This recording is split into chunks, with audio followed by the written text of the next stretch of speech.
কেউ কেউ বলে থাকেন প্রেম ভালোবাসা নাকি স্বর্গীয় ব্যাপার, কেউ বলছেন প্রেম মানে নাকি শুধুই যন্ত্রণা। আসলে এই প্রেমের ব্যাপারটা কি? বিজ্ঞান কিন্তু বলছে অন্য কথা। প্রেম ভালোবাসা যাই বলি না কেন, এই সবই আসলে রসায়নের খেলা। ব্রিটেনের একদল বিজ্ঞানী দাবি করেন ইতিহাসের প্রতিটি প্রেম কাহিনী নাকি মস্তিষ্ক ও অ্যাড্রিনাল গ্রন্থি হতে উৎপাদিত রাসায়নিক ডোপামিন দিয়ে শুরু হয়েছিল।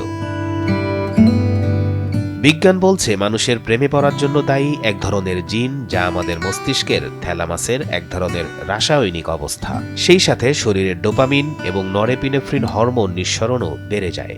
আর এ কারণেই দেখা যায় প্রথম প্রেমে পড়লে আমাদের হৃদস্পন্দন বেড়ে যায়, কান লাল হয়ে যায় এবং অনেকের হাতের তালু ও মুখ ঘামতে থাকে। মাঝে মাঝে দেখা যায় কারো কারো প্রেমের প্রতি আবেগ কমে যাচ্ছে।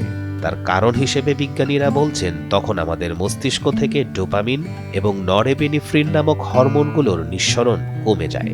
গবেষণায় এও দেখা গিয়েছে যে কোনো মানুষের শরীরে যদি কৃত্রিমভাবে এসব হরমোনের রাসায়নিক প্রয়োগ করা হয়, তাহলে তাদের মাঝেও প্রেম অনুভূতি হয়। যুক্তরাজ্যের গবেষকদের একটি দল বলছেন হৃদস্পন্দন, মুখমণ্ডল লাল হয়ে যাওয়া বা ক্ষুধামন্দা প্রেমে পড়ার অন্যতম লক্ষণ। আমাদের শরীরে যখন রসায়ন, নিউরন এবং হরমোন অনুক্রমে একসঙ্গে কাজ করে, তখন আমরা অন্য কারোর প্রতি আসক্ত হয়ে থাকি। আর তারই প্রতিক্রিয়া হিসাবে মুখমণ্ডল লাল হওয়া বা হৃদস্পন্দন বৃদ্ধির মতো শারীরিক পরিবর্তন হয়ে থাকে। শুধু ডোপামিনই নয়, ভালোবাসা টিকিয়ে রাখতে জড়িত অক্সিটাইসিন, ভেসোপ্রেসিন সহ বেশ কিছু হরমোন। বিজ্ঞানীরা এও বলেন কেউ মনোগামী হবে না বহুগামী তা অনেকটাই কিন্তু নির্ভর করছে এই হরমোনগুলোর তারতম্যের উপর। যেমন যে সকল পুরুষের জিনে ভেসোপ্রেসিন হরমোনের আধিক্য রয়েছে, সেসব পুরুষ সাধারণত মনোগামী বা এক প্রেমিকাতেই আসক্ত হয়ে থাকে। এমনকি প্রেমে ভাঙন বা কষ্ট পাবার জন্যও দায়ী আমাদের হরমোনাল ইমব্যালেন্স।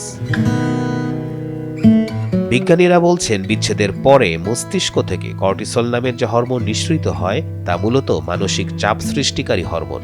শারীরিক কোনো ফ্র্যাকচার বা ভাঙনে শরীর যেমন কষ্ট পায়, মন ভেঙে গেলেও ঠিক একই ধরনের ব্যথা অনুভূত হয়। দীর্ঘকাল একসঙ্গে থাকার পর জীবনসঙ্গী বা প্রেমিক প্রেমিকাকে একটা সময় দেখা যায় দুজনই দুজনের প্রতি আনুগত্য প্রকাশ করে নেয়। মূলত এই সময়টাতে তারা ঘর বাঁধে, নিজেদের বৈবাহিক জীবন শুরু করে থাকে।